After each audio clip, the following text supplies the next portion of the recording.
Vou compartilhar minha história de sucessão com e sem conflito, né? E como a governança familiar foi importante. Eu espero que essa história possa ser útil para você.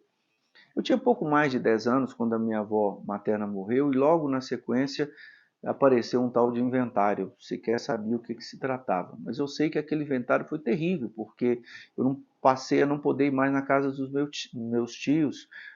Os tios com meu pai começaram a entrar em conflito por causa de divisão de bens, e aquilo me marcou muito.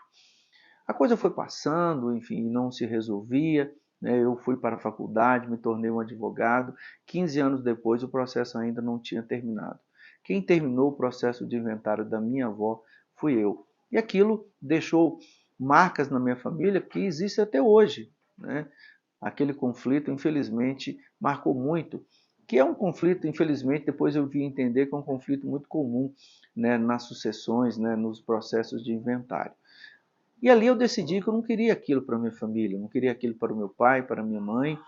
E aí eu passei então a pesquisar sobre o assunto, né? Vim a escrever livros, enfim, fiz um mestrado na área, etc.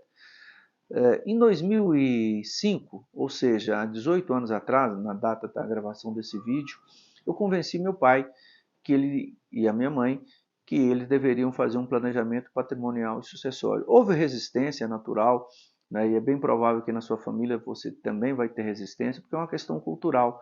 Né? Nós, países latino-americanos, países ocidentais, a gente não gosta de falar sobre questão sucessória, porque diz que até atrai coisa ruim, atrai morte, etc. Né?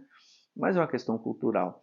E aí convenci meu pai, expliquei para ele da necessidade da gente constituir uma holder, da necessidade da gente fazer um protocolo familiar, e assim foi feito. Né? Lá atrás, a gente então tirou tudo que tinha no CPF dele, passou para uma holder e fizemos um combinado entre nós, 6 irmãos, né, e o pai e a mãe.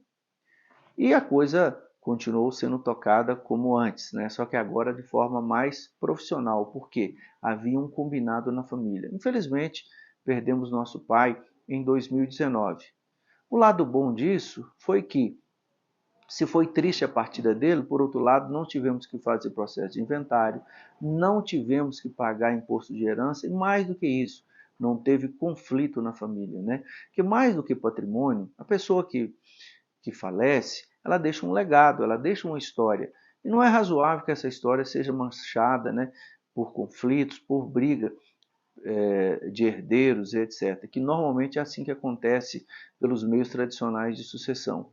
No meu caso, eu tive sim uma sucessão traumática lá com minha avó, mas com o meu pai foi uma sucessão tranquila, né? Eu vivo bem com meus irmãos, nós temos combinados empresariais, nós temos combinados não só lá na Roda, mas principalmente no protocolo familiar. Então você que é pai, você que é mãe, você vai deixar muito mais do que patrimônio. Né? Você vai deixar uma família, você vai deixar um legado. E não é razoável, né, que os seus filhos, que os meus filhos entrem em litígio, entrem em conflito no dia que a gente não mais estiver aqui. Então pense sobre a possibilidade de você fazer um planejamento patrimonial sucessório. Né? Dê um Google aí, tem muita matéria no Google sobre esse assunto, sobre governança familiar. Eu tenho certeza que você vai aprofundar ainda mais sobre esse assunto, né? E, de acordo com as características aí da sua realidade, da sua família, você vai encontrar o melhor caminho para fazer uma sucessão tranquila, uma sucessão responsável, uma sucessão que proteja o seu patrimônio, né, que traga economia tributária, mas principalmente, né, que traga uma tranquilidade para os seus filhos, para os seus herdeiros. E você pode estar certo, você continuará mandando em tudo, né? Enquanto você estiver aqui. No dia que você não mais estiver aqui, você deixará as coisas resolvidas, né? E o seu legado será respeitado e terá continuidade com seus herdeiros. É isso que eu desejo.